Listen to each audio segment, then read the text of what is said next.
Bonjour. Je ne pensais pas encore à avoir à revenir sur ce sujet, mais le fait que cet adolescent ait poignardé cette surveillante fait que j'y reviens de nouveau. J'avais parlé de la série Adolescence qui a fait vraiment le tour du monde sur Netflix et qui a vraiment bouleversé beaucoup de gens. Et là, quand on écoute les propos du procureur de la République, on a l'impression qu'on y est. C'est-à-dire que ce gamin, il est d'une famille tout à fait normale, des parents aimants, il n'a pas de problème, il ne fait pas de bruit, il ne fait pas parler de lui, il travaille plutôt pas mal, et puis d'un coup, ça disjoncte.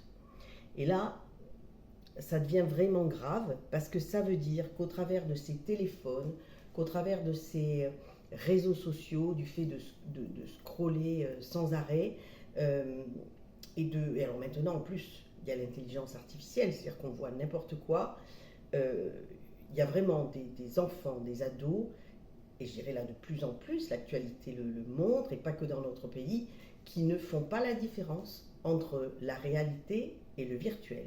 C'est-à-dire quelqu'un de mort, la mort, qu'est-ce que ça veut dire? La vie, la mort, ils savent pas faire la différence. Voilà, on donne, dans la série Adolescence, il donnait 24 coups de couteau, dans ma mémoire, à une jeune fille de sa classe. Euh, Là, c'est pareil.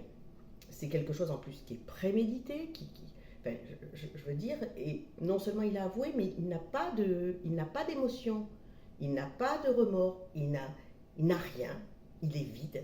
Et alors là, je pense que vraiment, il faut qu'on s'agite parce que ça veut dire que ça devient très dangereux. Alors j'entendais une psychologue qui disait ah oui, mais ça vient du Covid, etc. Non, le Covid, enfin, si on les a, au contraire, on a été à la maison, en famille, plutôt soudés, donc au contraire, ça peut avoir donné aussi quelque chose qui est plutôt bien, pas forcément néfaste. Par contre, je pense quand même que tous ces jeux, etc., et ces jeux de guerre, enfin, alors, leur interdire tout, non, mais en parler, oui, communiquer dessus, vraiment leur expliquer ce qui se passe, je pense que c'est super important. Enfin, moi, j'ai entendu là plusieurs pédopsychiatres qui disent, dont un qui d'habitude n'est pas très alarmiste, qui disait là quand même, ouais, il faut se poser des questions. Et alors, l'intelligence artificielle qui vous crée n'importe quoi, des images, n'importe comment, en fait, on a l'impression que c'est réel. C'est-à-dire qu'il faut vraiment à un moment éteindre et dire attention, ce qu'on voit, il faut les prévenir, il faut en parler. Là, il faut expliquer ce qui s'est passé. Je crois vraiment que c'est aux parents de faire ce travail. C'est pas à l'école, c'est pas aux policiers. Ils vont pas pouvoir vérifier tous les sacs à dos, tous les cartables, c'est impossible. Et les parents ne vont pas pouvoir non plus vérifier le cartable et le sac à dos tous les matins de son gamin.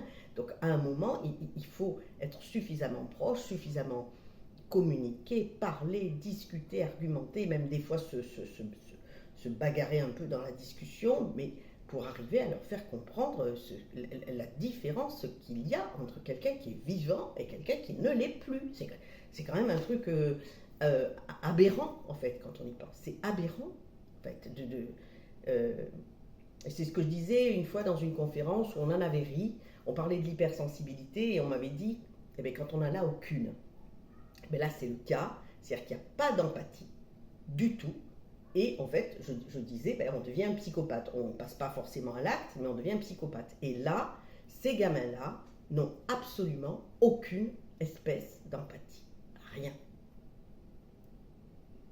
Et il n'y a pas forcément de problème psychiatrique. Hein.